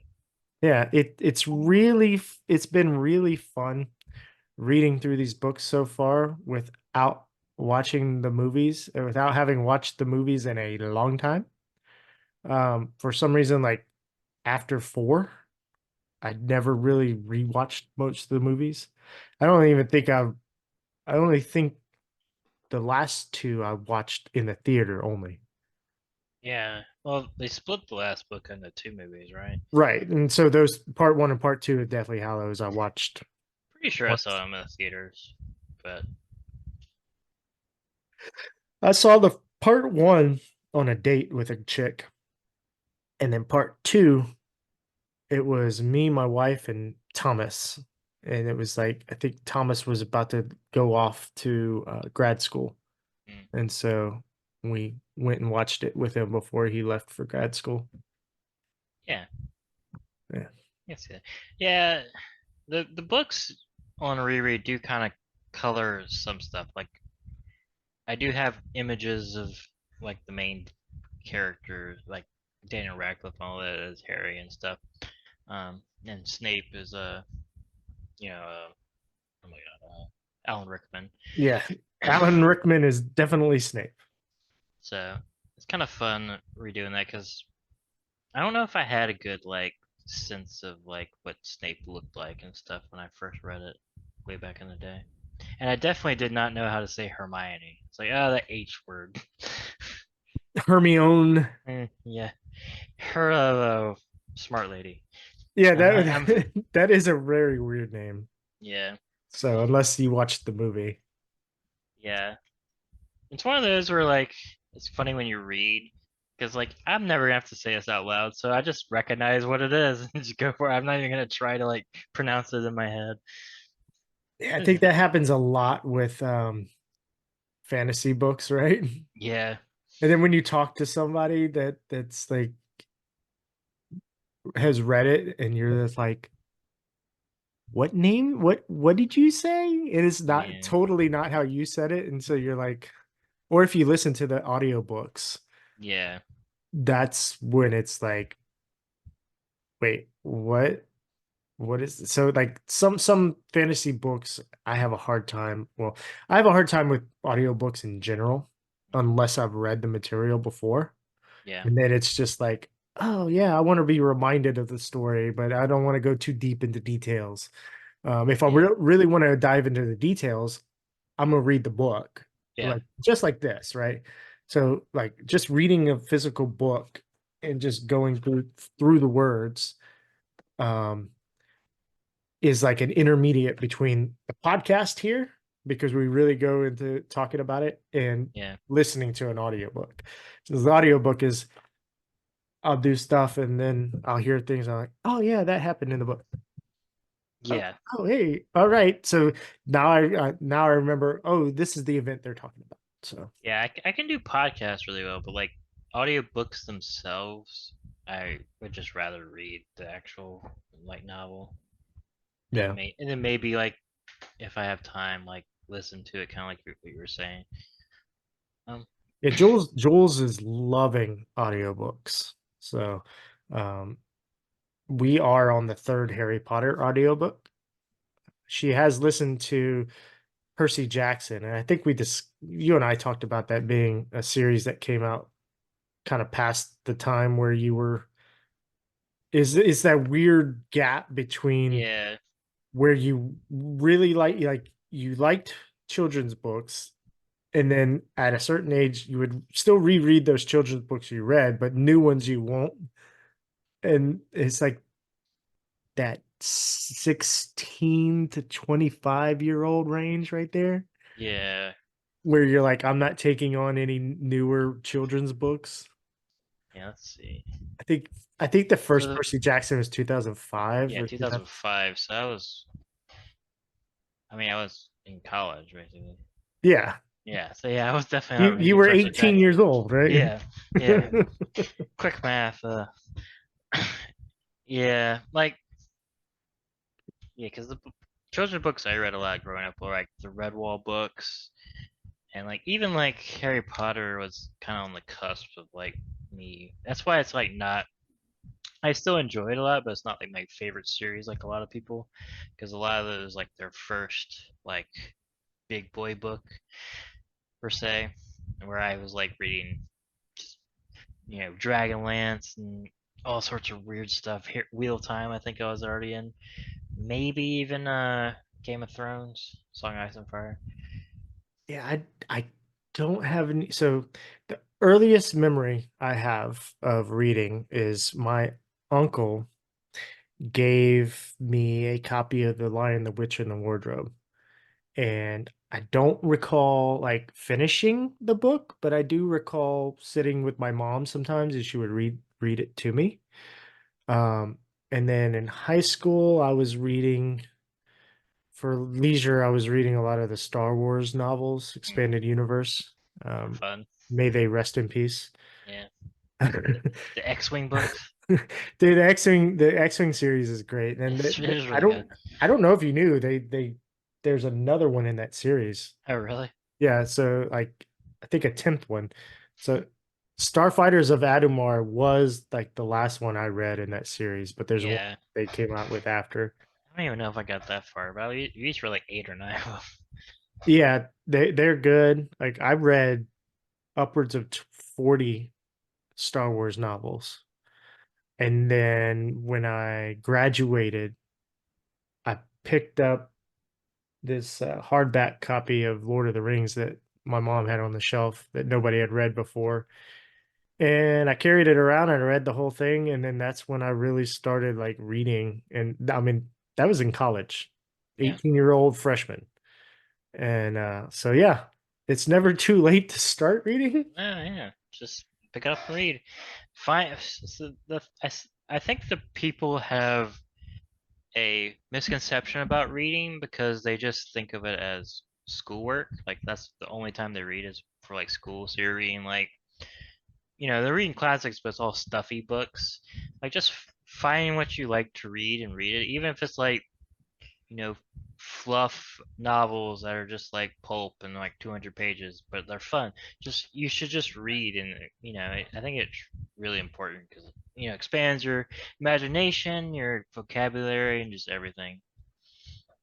Yeah, and then you just have all sorts of stories, you have allegories, you have, you start to get all those kind of um situations. And I know I've heard somebody mention it before. It's like there's no new stories. They're all a version of a handful of like Archetypes. Yeah. archetypes. Um, and that may be true, but the combination of certain elements makes for unique things. Yeah. So Yeah. And books are a pretty cheap hobby. If you want to save some money, just read some books. yeah. Yep. Just, I could see some people get frustrated if they can't read fast or comprehend. But I know the more frequently I read, then the better my understanding goes for some things. If it's been a while since I've read and I start to try to read something, I'll be like, I'm just not following. Yeah. And like also like you don't have to understand everything. Like you can go in depth like we're doing, or you can just kind of like read and be like, oh, that was fun. Like just I would hope people just take it at their own pace and enjoy the art of reading, Yeah. which I'm gonna do later this year with The Way of Kings. Yes, we're going to start the Way of Kings. I'm actually really excited about that. Me too. I remember really liking that book. And there's an Instagram account that I saw that's his name's Cosmere Junkie, and I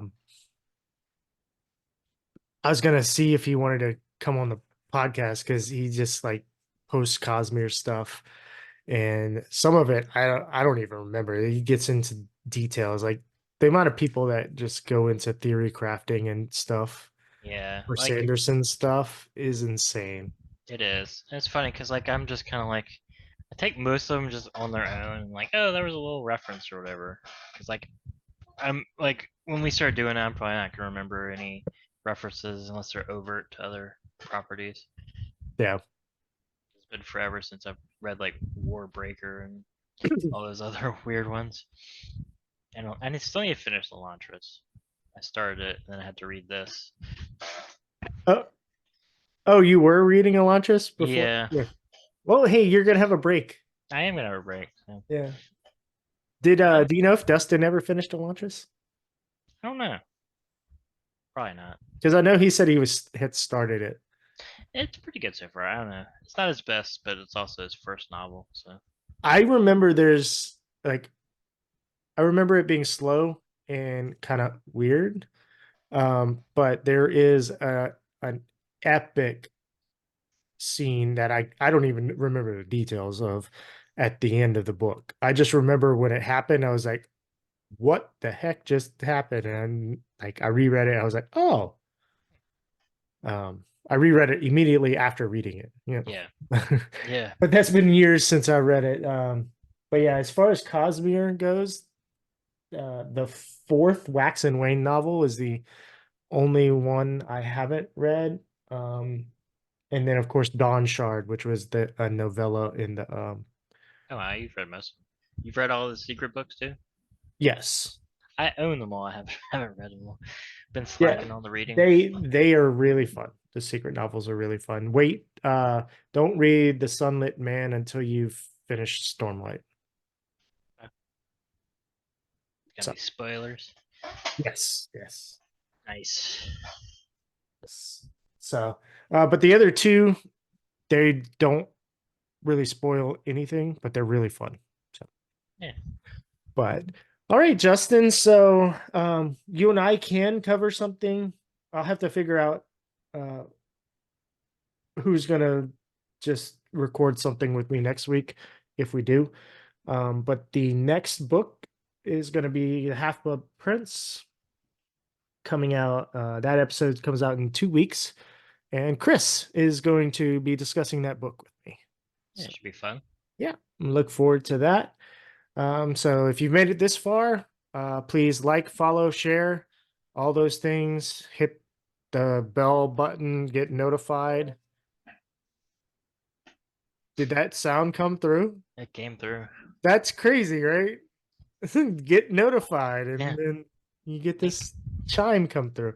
Um, and all of those things don't cost you any money.